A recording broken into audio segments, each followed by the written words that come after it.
Get that mutt out of my courtroom or I'll hold you in contempt. Judge Rayburn's voice cracked like a whip across the polished oak chamber, drawing a stunned silence. The defendant's lawyer froze mid-sentence. The jurors shifted uncomfortably. And yet, the dog didn't move. It stood there, just below the witness stand, a wiry black Labrador mix with graying fur and cloudy eyes, staring fixedly at a plain cardboard box sitting in the corner near the evidence table. It had been there since the start of the trial, unopened, unremarkable, and dismissed as a filing error. But the dog, his name stitched into his collar, Benny, wasn't letting it go. He barked again, louder, sharper this time. Not out of fear, not out of confusion, out of something deeper, desperate, urgent. "Mr. Holbrook," the judge snapped, turning to the defense attorney.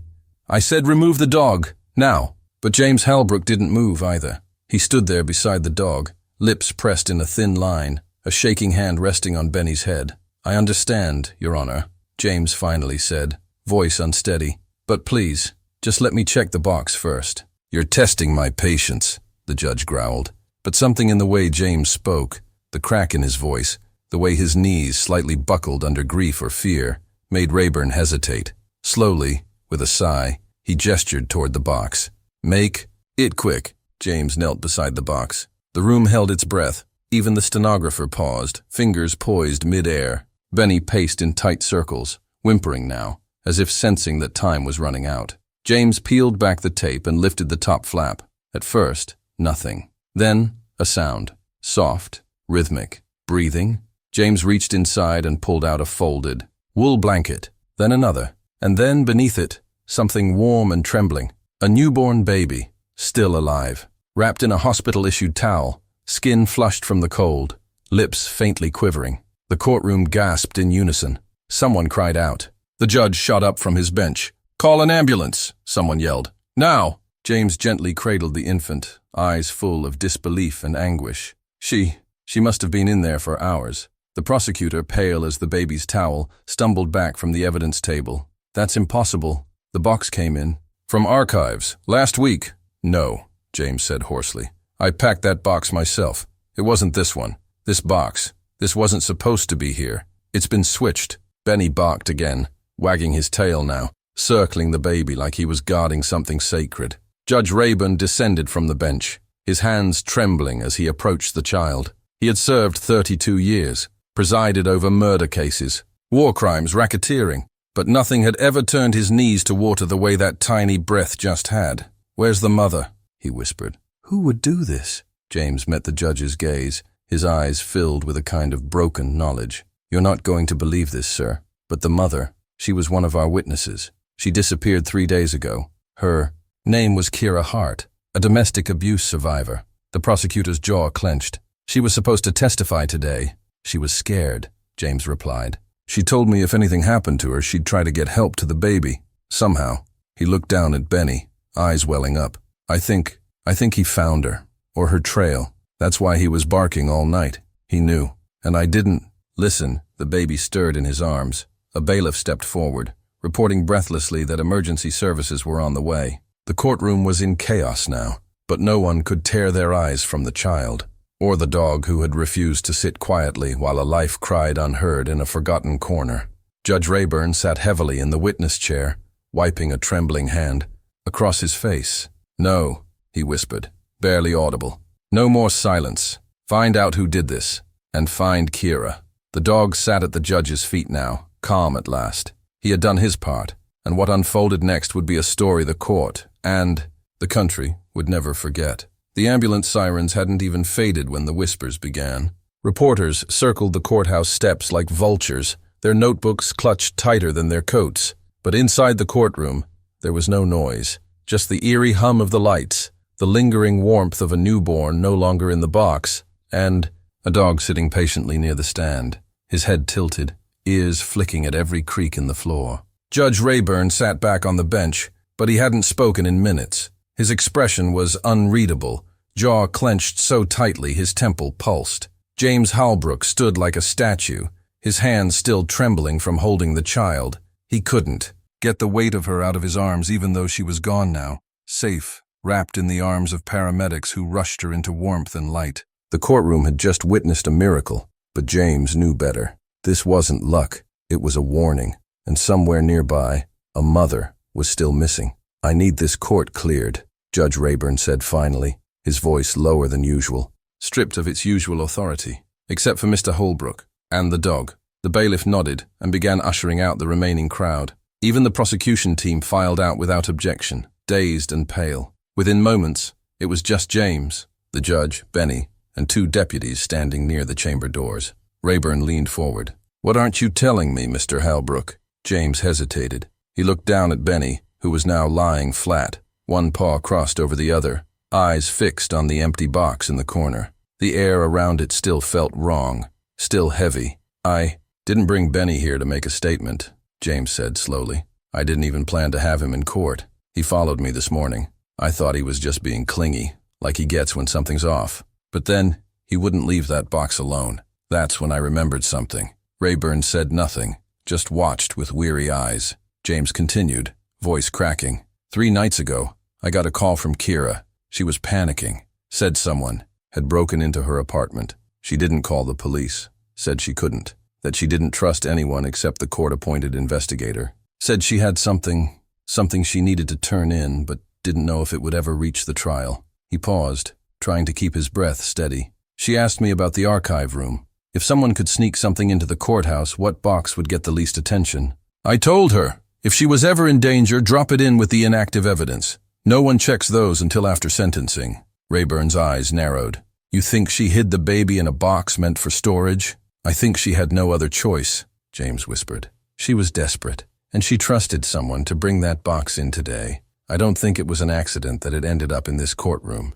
I think she planned it that way." The judge rubbed his eyes, letting the weight of it sink in.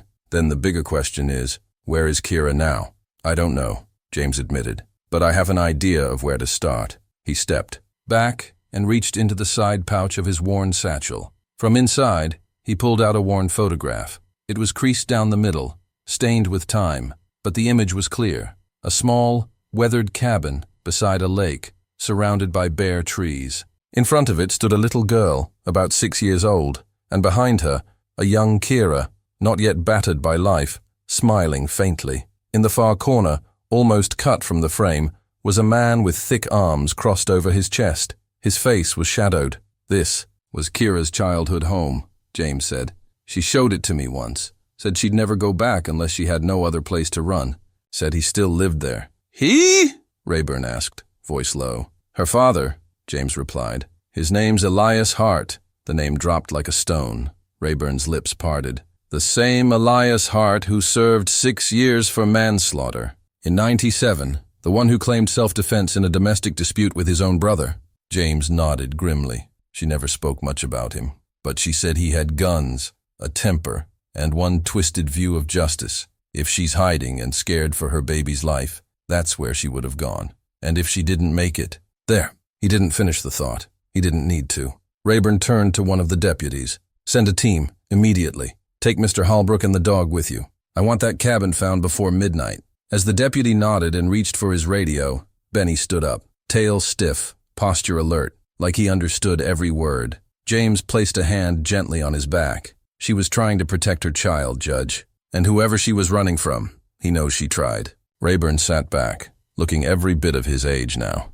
"I've been on this bench for 3 decades, Mr. Holbrook. I've seen liars dressed like saints and monsters walk free on technicalities, but I've never seen a courtroom brought to its knees by a dog in a cardboard box." He paused, voice quieter now. "If we find her and she's alive, this trial will become something else entirely." James turned to leave, his steps purposeful now. Benny walked ahead of him, leading the way out of the courtroom and into the winter night. And far beyond the city limits, deep in the woods, a lantern flickered behind a dirty window. Somewhere a woman was still waiting, and if they didn't get to her in time, her story might end where too many others had, unheard, unseen, unburied, unless Benny found her first. The road twisted like a snake through the woods, each curve swallowed by tall, skeletal trees that clawed at the pale sky. James sat in the back of the cruiser, his eyes locked on the tree line as it blurred past the windows.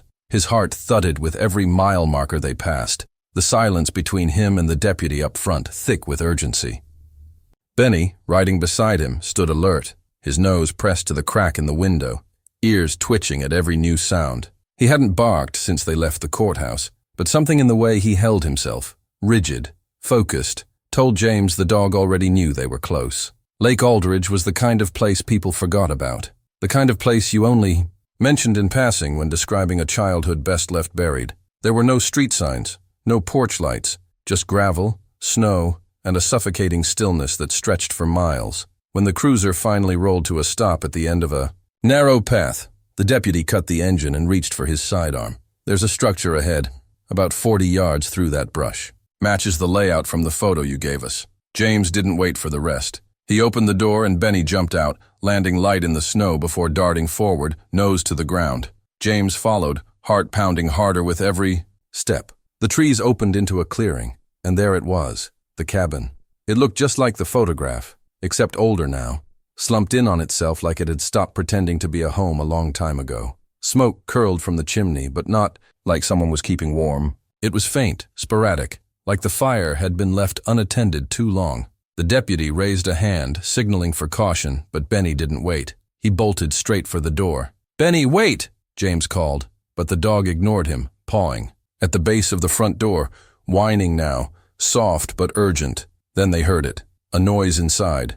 Not a voice, not movement. A crash, glass maybe, or a body falling. The deputy moved fast, circling toward the side. James pushed forward just as the doctor creaked open, partially. Benny slipped through the gap before anyone could stop him. James froze at the threshold, and then silence again. "Benny?" James whispered, stepping forward. Inside, the smell hit him first. Dampness, burned wood, and something else, metallic, faintly sweet, blood. He entered slowly, heart in his throat. The room was dim, lit only by the glow of coals dying in the hearth. The furniture was overturned. A chair broken in half lay near the wall, and across the floor, dragging tracks in the dust, was a body. It was Kira.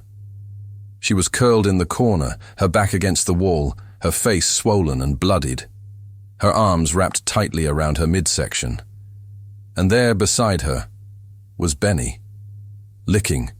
Her hand gently, whining softly. James dropped to his knees. "Kira," he said, reaching for her shoulder. "Hey, Kira, it's me. You're safe now." Her eyes fluttered open slowly, struggling to focus. "James, I'm here," he said quickly. "We found you. The judge knows everything. You don't have to run anymore." She tried to sit up, but the pain made her cry out. James steadied her gently. "Where's your father?" Her lips moved, but no sound came out. Then she reached out, fingers trembling, and pointed behind him. The deputy had just entered the cabin, weapon drawn. When they all heard it, footsteps on the stairs, not heavy, careful. From the hallway, a shadow emerged. A man, tall, slender, but wiry, with a gray beard and dark eyes that didn't blink. He didn't look surprised to see them. He looked disappointed. Elias Hart raised his hand slowly, but the expression on his face was colder than the frost outside. "I figured you'd come," he said. "Didn't expect the damn dog." The deputy raised his voice. "Sir, stay where you are. Hands above your head. Step forward slowly." But Elias didn't move. "She ruined everything," he said instead, his voice low, flat. "All these years, and she still doesn't know when to shut her mouth." James rose, shielding Kira behind him.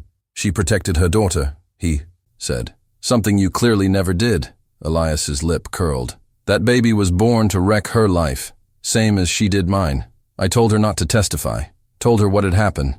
The deputy advanced, hand on the trigger. "One more step, and I will put you on the ground." But Benny moved faster. With a snarl that came from the deepest part of him, Benny lunged. His teeth clamped down on Elias's arm just as the man reached inside his coat. A knife clattered to the floor. The deputy rushed forward, tackled him hard, slamming him to the ground. James pulled Benny back, heart pounding so hard it rang in his ears.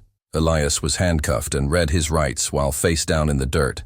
And for the first time in years, Kira exhaled. The nightmare had been real, but it was finally ending. As paramedics swarmed the cabin minutes later and carried Kira out on a stretcher, James stayed behind just a little longer. He knelt beside Benny, whose tail wagged slowly, as if even he was too tired to celebrate. "You saved her," James whispered. "You saved all of them."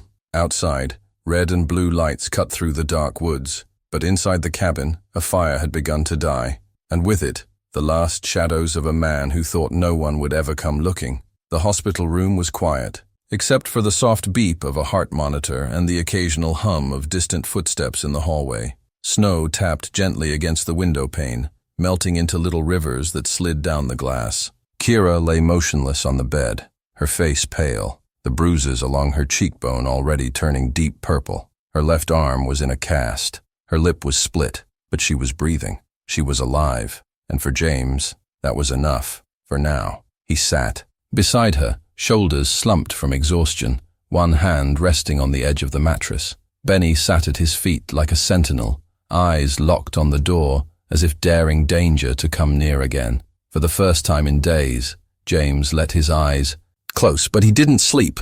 He just sat in that stillness, clinging to the fragile silence that followed survival. When Kira stirred, it was small, just the flick of her fingers against the blanket. But Benny noticed first. He let out a soft, hopeful whine, nudging the bed frame with his nose.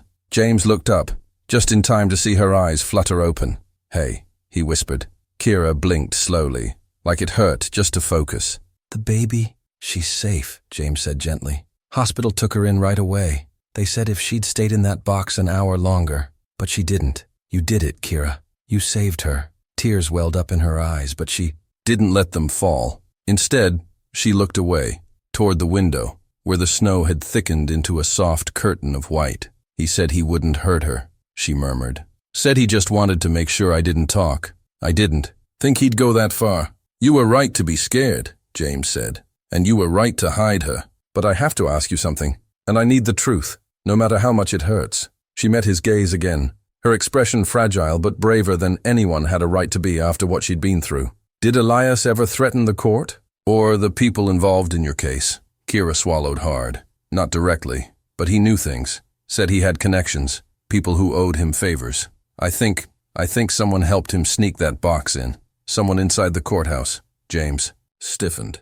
"You're sure?" "I'm not sure of anything anymore," she whispered. "But there's no way that box got through security by accident." James stood slowly, fists clenched. "Then this isn't over." Just then, the door opened, and in walked Judge Rayburn, wearing a long overcoat, snow dusting his shoulders. His face was unreadable as he stepped into the room. Benny rose immediately, tail stiff, body tense. But the judge stopped short, raising his hands slightly. "I just came to see how she was doing," he said. "Heard the baby's stable." "She is," James said. "Thanks to Kira and Benny." Rayburn nodded. "This dog, he's made quite an impression." He knelt down beside Benny, and to everyone's surprise, reached into his pocket and pulled out a small biscuit. Benny sniffed it, accepted it slowly, then sat back down, seemingly satisfied the man meant no harm.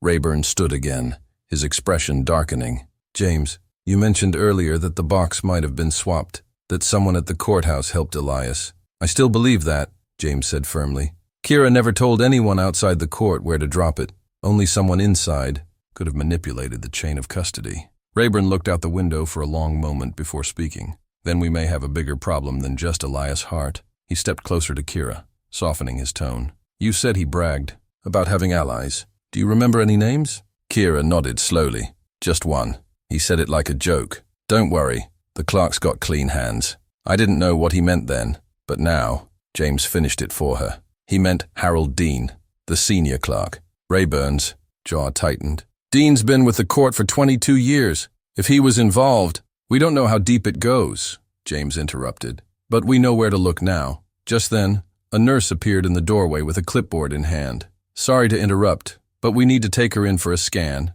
Head trauma." Rayburn nodded, stepping back. James squeezed Kira's hand gently. "I'll be right here when you come back." She gave him a faint smile as they wheeled her out of the room. When the door shut behind them, Rayburn turned to James. "You were never supposed to be involved in this. You were just an investigator, not a bodyguard, not a rescuer." James looked at him calmly. "I never planned to be either, but you don't walk away when someone hides their baby in a box and trusts the system to do the right thing." Rayburn sighed deeply. "Then help me finish this. Come back to the court tomorrow, quietly. I want to go through the security logs and see who signed off on evidence entry last week." James gave a slow nod. "I'll be there." And as the judge left the room, Benny padded forward and placed his head gently in James's lap.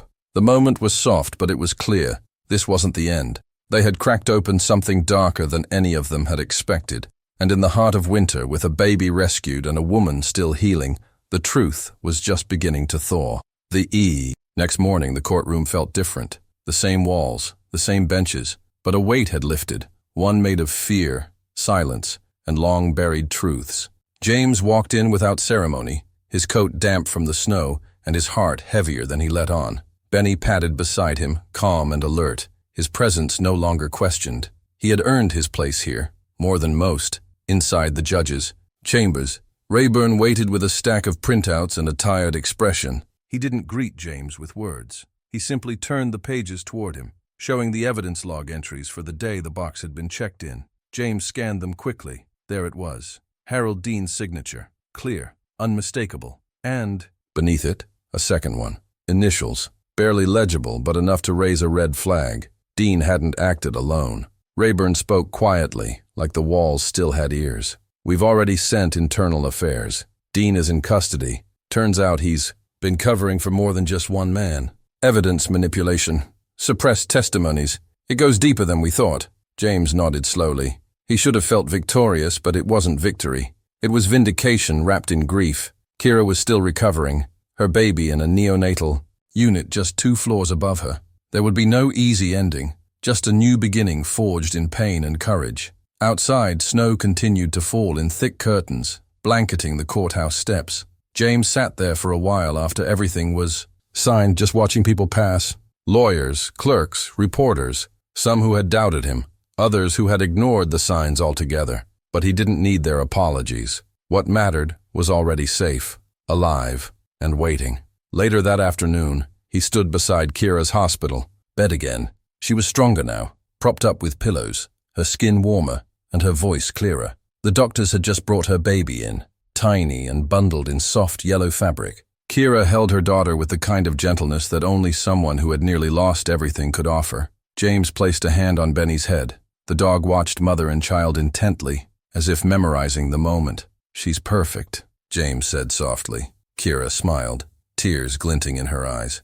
"I was going to name her Hope, even before all this. But now, I think I'll name her Benny." James laughed under his breath, the sound catching in his throat. "He'll like that." Benny let out a quiet huff, tail thudding once against the floor. Kira looked at James with something deeper than gratitude. "You didn't have to believe me. You didn't have to do any of this." "I didn't," James replied. "But he did. He knew, long before any of us figured it out." She nodded slowly. "Then maybe people should start listening to the ones who don't speak." The room fell quiet again, not from sorrow but from peace, the kind that comes after the storm, the kind that holds everything still because, for once, no one is running.